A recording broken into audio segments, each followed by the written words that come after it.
Hello dear students, Krishna Educare channel पर आपका एक बार वापस से स्वागत है। मैं क्लास 12 के फिजिक्स के ऊपर डिस्कस कर रहा हूँ। फिजिक्स में हम आज जो बात करेंगे उस टॉपिक का नाम है इलेक्ट्रिक डाइपोल, जिसे हिंदी में हम वैद्युत द्विध्रुव कहते हैं। ये इसलिए मैं स्टार्ट कर रहा हूँ क्योंकि स्टूडेंट्स की काफ़ी क्लास में डिमांड आई है, तो इसलिए मैं आज इस टॉपिक के ऊपर डिस्कस करने जा रहा हूँ। तो वैद्युत द्विध्रुव होता क्या है? वैद्युत द्विध्रुव में आप देख सकते हैं, जैसा कि इसके नाम से ही क्लियर हो रहा है कि द्विध्रुव, इसमें दो ध्रुव रहेंगे। लेकिन हम जो बात कर रहे हैं यहाँ पर वैद्युत आवेश के संदर्भ में बात कर रहे हैं, क्योंकि हमारा जो चैप्टर है वो है वैद्युत आवेश तथा क्षेत्र। तो हम वैद्युत द्विध्रुव जो है उसके बारे में जो हम बात करेंगे वो बात करेंगे वैद्युत आवेश के संदर्भ में हम बात करेंगे। तो जो वैद्युत द्विध्रुव होता है उसमें आपके दो आवेश होते हैं, दोनों आवेश जो होते हैं उनके परिमाण समान होते हैं। उनके परिमाण क्या होते हैं? समान होते हैं। और लेकिन उनका जो नेचर होता है, उनकी जो प्रकृति होती है वो विपरीत होती है। परिमाण समान कहने का मतलब ये है, जितना आवेश, जितने कूलाम का आवेश या जितने माइक्रो कूलाम का आवेश ये रहेगा, उतने ही कूलाम अथवा माइक्रो कूलाम का आवेश ये रहेगा।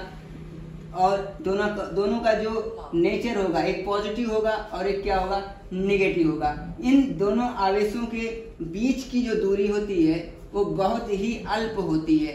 इन दोनों आवेशों के बीच की दूरी बहुत कम होती है और इसको हम जो नाम देते हैं, दूरी को हम बेसिकली आर से या फिर डी से लिखते हैं। लेकिन जब वैद्युत द्विध्रुव की बात आती है तो वहां पर हम जो लंबाई होती है वैद्युत द्विध्रुव की, अर्थात दोनों आवेशों के बीच की दूरी जो होती है उसको हम लेते हैं 2L।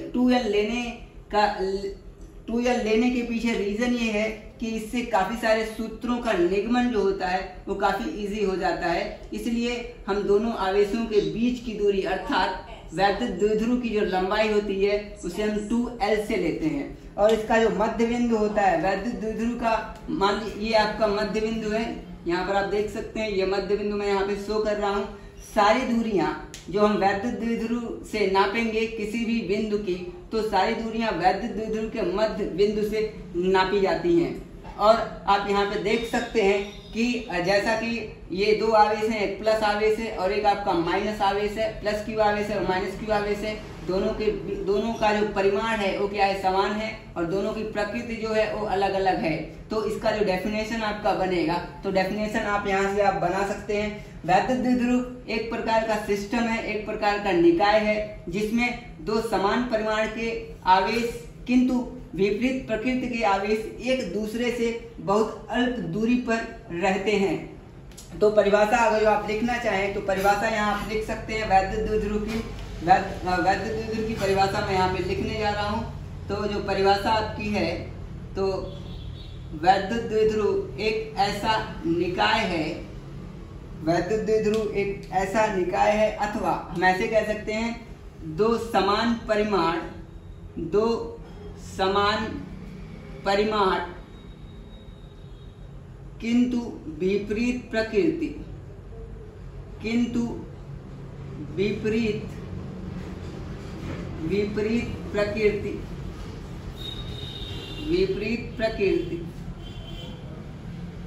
के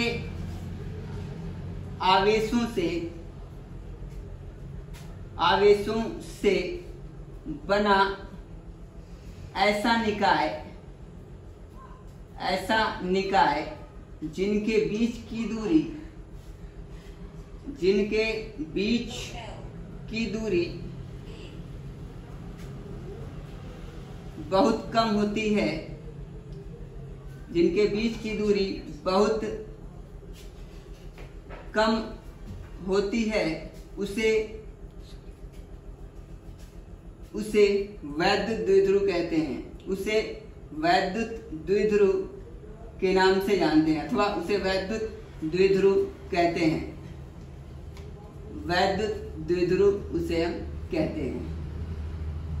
तो एग्जाम में आपसे वैद्युत द्विध्रुव की परिभाषा पूछी जा सकती है। तो ये वैद्युत द्विध्रुव की क्या हो गई? परिभाषा हो गई। दो समान परिमाण किंतु विपरीत प्रकृति के आवेशों से बना ऐसा निकाय जिनके बीच की दूरी बहुत कम होती है उसे वैद्युत द्विध्रुव कहते हैं। अब जान लेते हैं वैद्युत द्विध्रुव की विशेषता क्या होती है। तो वैद्युत द्विध्रुव की विशेषता में क्या क्या पॉइंट्स आएंगे उसको हम लिख लेते हैं विशेषताएं। वैद्युत द्विध्रुव की विशेषताएं में हम लिखेंगे, तो सिंपली मैं हेडिंग डाल रहा हूं विशेषताएं। विशेषताएं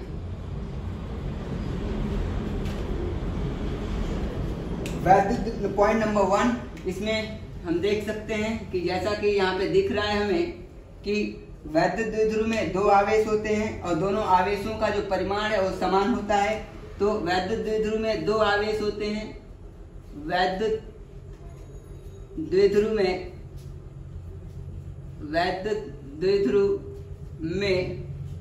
दो आवेश होते हैं। पॉइंट नंबर 2 आपका है दोनों आवेशों के परिमाण समान होते हैं। दूसरा पॉइंट आपका है दोनों आवेशों के परिमाण, दोनों आवेशों के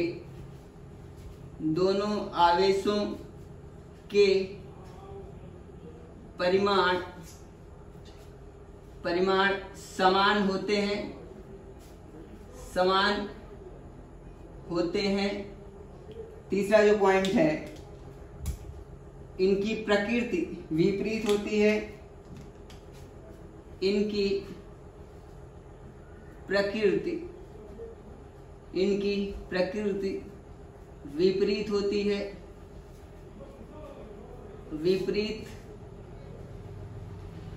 है। नंबर 4 पॉइंट हम यहाँ पे लिख सकते हैं दोनों आवेशों की बीच की दूरी बहुत अल्प होती है। दोनों आवेशों के बीच की दूरी बहुत अल्प होती है। पॉइंट नंबर 5 आपका है दोनों आवेशों को मिलाने वाली जो रेखा है आपकी।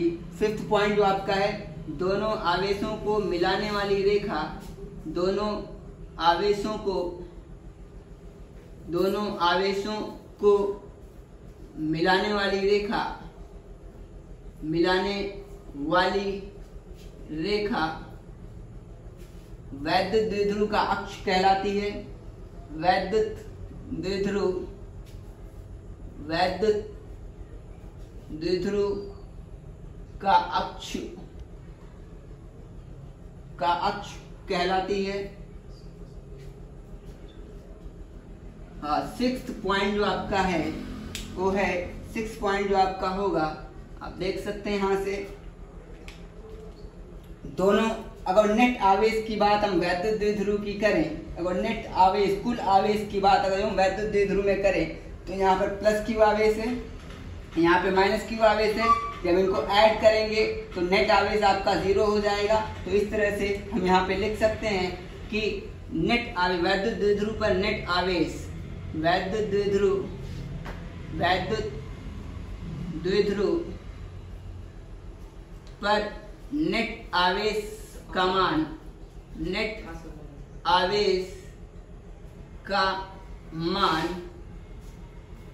0 होता है। नेट आवेश का मान 0 होता है। और फिर पॉइंट नंबर 7 जो इसमें आएगा, पॉइंट नंबर 7 जो यहाँ पर आएगा, जितनी भी दूरियां हम वैद्युत द्विध्रुव से नापेंगे तो वैद्युत द्विध्रुव के मध्य बिंदु से हम सारी दूरियां नापेंगे। ये हमें ध्यान रहे, सारी दूरियां वैद्युत द्विध्रुव के मध्य बिंदु से नापी जाती हैं। सारी दूरियां वैद्युत द्विध्रुव के